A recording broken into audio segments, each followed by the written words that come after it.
দাসের সংক্ষিপ্ত জীবনী, প্রয়াগের কাছে বান্দা জেলায় রাজাপুর নামে একটি গ্রাম আছে। সেখানে আত্মারাম দুবে নামে একজন বিখ্যাত সরু জ্যোতির্বাসী বাস করতেন। তার শির নাম ছিল হুলসী।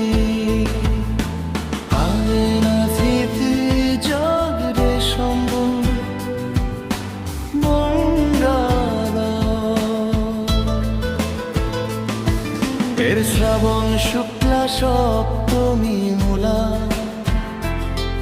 নক্ষত্রে এই ভাগ্যবান দম্পতি গৃহে 12 মাস গর্ভে থাকার পর গোস্বামী তুলসীদাস জন্মগ্রহণ করেন। ভূমিষ্ঠ হয়ে বাবা তুলসীদাস কাঁদেননি, কিন্তু তার মুখ দিয়ে রাম শব্দ বেরিয়েছিল। তার মুখে 32টি দাঁত ছিল এবং গঠন সৌষ্ঠব ছিল। 5 বছরে বালকের মতো এই অদ্ভুত বালককে দেখে পিতা অমঙ্গলের আশঙ্কায় ভীত হয়ে এর সম্বন্ধে নানা রকম চিন্তা ভাবনা করতে লাগলেন। এই সব দেখে মা হুলসী বড়ই দুশ্চিন্তা হলো। তিনি বালকের অনিষ্টের আশঙ্কায় দশমীর রাতে নবজাত শিশুকে নিজের দাসীর সঙ্গে তার শ্বশুর বাড়িতে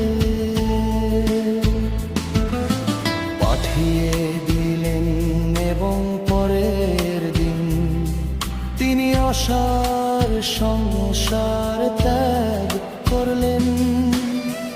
দাসীর নাম ছিল চুনিয়া। সে অত্যন্ত আদর যত্নের সাথে বালকের পরিচর্যা করতে লাগলো।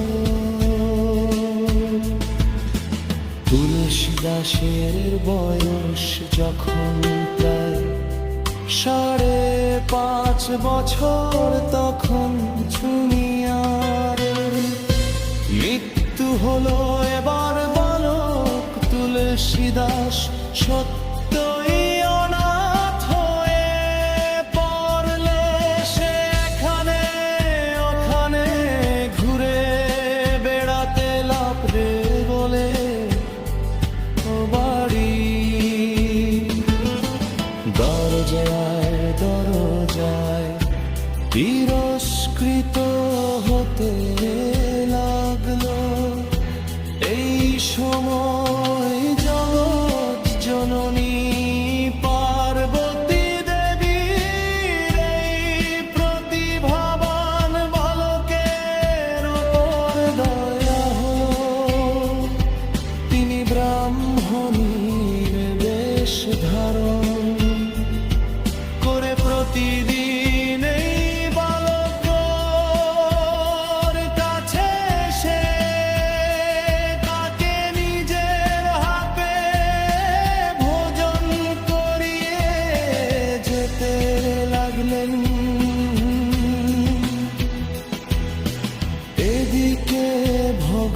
মহান শঙ্করের ইচ্ছায় রাম শৈলে বসবাসকারী শ্রী অনন্তা নন্দজির প্রিয় শিষ্য শ্রী নরহর জানন্দজি এই বালককে খুঁজে বের করে তার নাম রাখলেন রামবোলা। তিনি তাকে অযোধ্যায় নিয়ে গেলেন অঙ্গনের সূত্রে সঙ্গতের মাঘী শুক্লা পঞ্চমী তিথিতে শুক্রবারে দারুপলন সংস্কার করলেন। কেউ না সেখানে